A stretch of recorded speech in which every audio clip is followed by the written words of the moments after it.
Everyone, welcome back to the channel. बहुत दिन के बाद ऑलमोस्ट 2 महीने हो गए थे कि मैंने कोई ब्लॉग नहीं डाला था चैनल पे।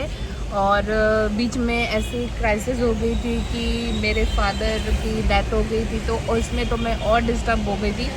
बट बोलते ना, the show must go on और हमें चीज़ें दिखानी है। एज अ कंटेंट क्रिएटर अगर मैं इनएक्टिव रहूँगी तो बहुत सारी मेरे जो बोलते हैं ना फैमिली सब्सक्राइबर ड्रॉप होते जा रहे हैं। तो मैंने डिसाइड किया कि मुंबई में गणेश उत्सव चल रहा है और आज तीसरा दिन है और मैं आई हूँ लाल बाग का राजा का दर्शन करने। बाग के राजा का मुख्य दर्शन करने। चरण स्पर्श तो नहीं हो पाएगा क्योंकि वहाँ पे 17-18 घंटे लाइन लगा के रुकना पड़ रहा है। तो मैंने सोचा कि 2025 का गणेश उत्सव के वीडियो बनाया जाए और आपको भी लाल बाग के राजा का मुख्य दर्शन कराया जाए। तो चलिए चलते हैं। ये साउथ मुंबई के तरफ जाने के टाइम में ब्रिज के ऊपर से ये लाल बाग का मेन गेट का सुंदर नज़ारा आपको दिखने को मिल सकता है। और इस बार का डेकोरेशन अंबानी की तरफ से पूरा स्पॉन्सर किया गया है।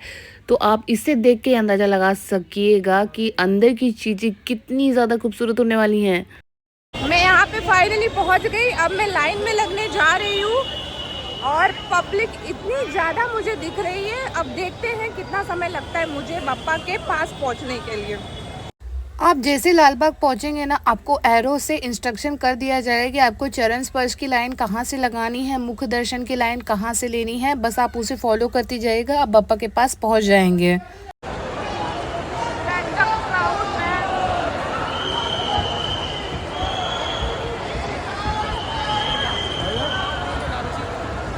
वहाँ से अब मैं यहाँ पे आती हूँ, मैं स्टेप चढ़ने वाली हूँ।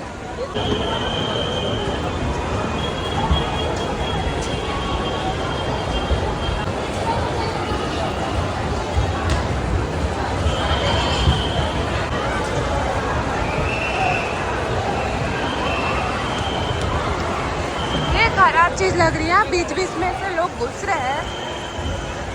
हम लोग तो उतना ही टाइम निकाल के आए हैं।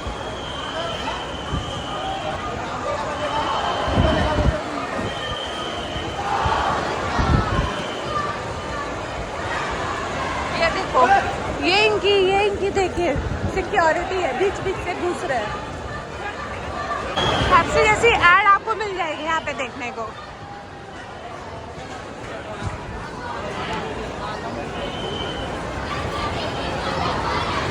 इतनी भीड़ देख के ही आप अंदाजा लगा सकते हैं कि किसका दरबार सजा हुआ है। भाई ब्रह्मांड के राजा जो हैं वो यहाँ विराजमान है।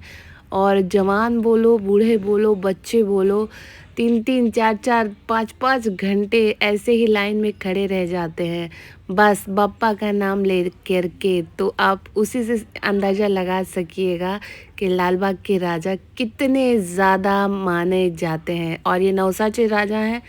इनके पास आने के बाद आप कोई भी मन्नत, कोई भी विशेष मांगो ना, तो बप्पा ज़रूर पूरी करते हैं। और अंदर आने के बाद तो मेरी आंखें ठहर सी ही गई। पूरा ऐसा एस्थेटिक वाइब आ रहा था। और ये पूरा नेट लगाए गए थे, फेरी लाइट्स चमक रही थी, बल्ब थे और छोटे छोटे से बर्ड्स थे। ये तो दिन में इतने अच्छे दिख रहे थे, अगर आप रात में जाएंगे तो उसका तो एक अलग ही वाइब आएगा। और दूसरी बात बता दूँ, ये पूरा इस साल का थीम का डेकोरेशन और पूरा जितना भी व्यवस्था यहाँ पे आपको दिखने को मिल जाएंगी, वो सारा स्पॉन्सर किया गया है अंबानी फैमिली की तरफ से। इस साल का जो डेकोरेशन है, जो पंडाल का थीम है, वो इंस्पायर हुआ है साउथ इंडिया के very famous temple Tirupati Balaji से। इसके साथ साथ बप्पा को भी तिरुपति बालाजी का एक स्वरूप दिया गया है और बप्पा सोने के सिंहासन पे विराजमान है। और जो इन्होंने मुकुट पहना है वो पिछले साल अनंत अंबानी जी ने इन्हें भेंट दी थी। जहाँ बापा विराजमान है उसके ऊपर की जो पंडाल की शेप है वो तिरुपति बालाजी के क्राउन का बनाया गया है और उसके नीचे बापा को विराजमान किया गया है। अगर बात करूँ पंडाल की हाइट की तो वो 50 फीट ऊपर बनाई गई है और बापा की जो आइडल की हाइट अगर मैं बता दूँ तो वो 14 फीट है। बापा के दोनों तरफ ऐसे पिलर्स बनाए गए हैं जहाँ पे मूषक राज और हाथी जी की मूर्ति भी दिखने को मिल जाएगी, और साथ में उनके बगल में ही चांदी का गदा रखा गया है।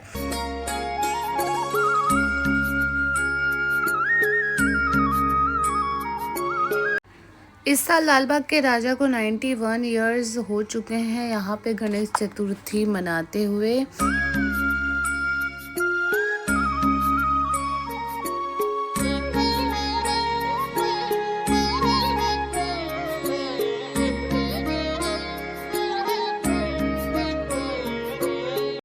यहाँ पे फ्री फूड और फ्री प्रसाद का भी व्यवस्था किया गया था, और इस साल की थीम बहुत ही ज़्यादा बेस्ट थी। अब मैं यहाँ पे बापा को कर रही हूँ बाय।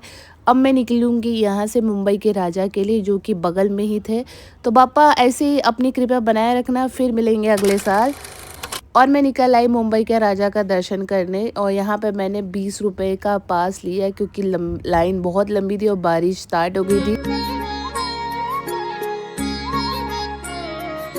इस साल मुंबई का राजा का पंडाल का थीम भी बहुत ही ज़्यादा आइकॉनिक था, और इसे इंस्पायर किया गया था रामेश्वरम टेम्पल, रामानाथ स्वामी टेम्पल, जो कि तमिलनाडु में है। इस साल मुंबई के राजा को 97 इयर्स हो चुके हैं, और यहाँ पे गणेश चतुर्थी 1928 से मनाई जाती है। हर साल अलग अलग थीम से बापा को लाया जाता है। पिछले साल उज्जैन के महाकालेश्वर का थीम था, और यहाँ एंट्री होते बापा को देखते मैं 2 मिनट के लिए ऐसे ना नम्न रह गई। 22 फीट आइडियल बापा की जो इतनी खूबसूरत दिख रही थी, एक हाथ में फूल, एक हाथ में त्रिशूल, और सुंदर सा मुकुट था, और उसके ऊपर एक छोटा सा तोता बना हुआ था। इतना मनमोहक था। और नीचे आपको हनुमान जी दिख जाएंगे शिवलिंग हाथ में लिए हुए, और बड़ी प्यारी और बड़ी ही मनमोहक इनकी जो बोलते हैं ना मूर्ति दिख रही थी, जो आपको ना 2 मिनट के लिए ना हिप्नोटाइज कर देगी।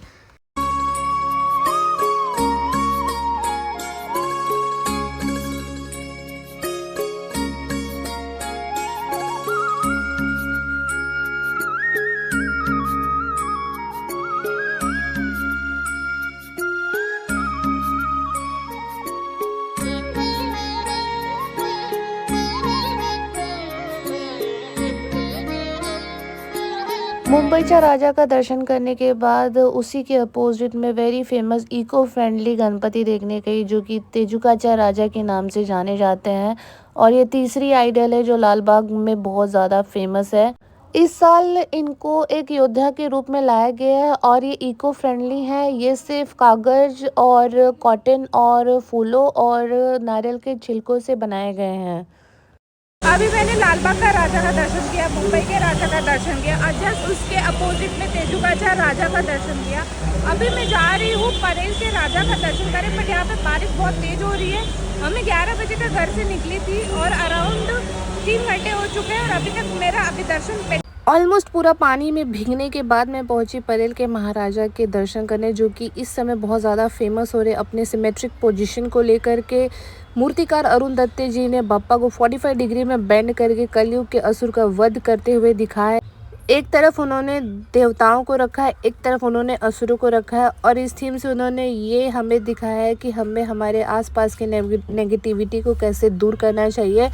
तो इस बापा के बाद मैं इस वीडियो को एंड करूँगी। कंटिन्यू बने रहिएगा पार्ट 2 के लिए।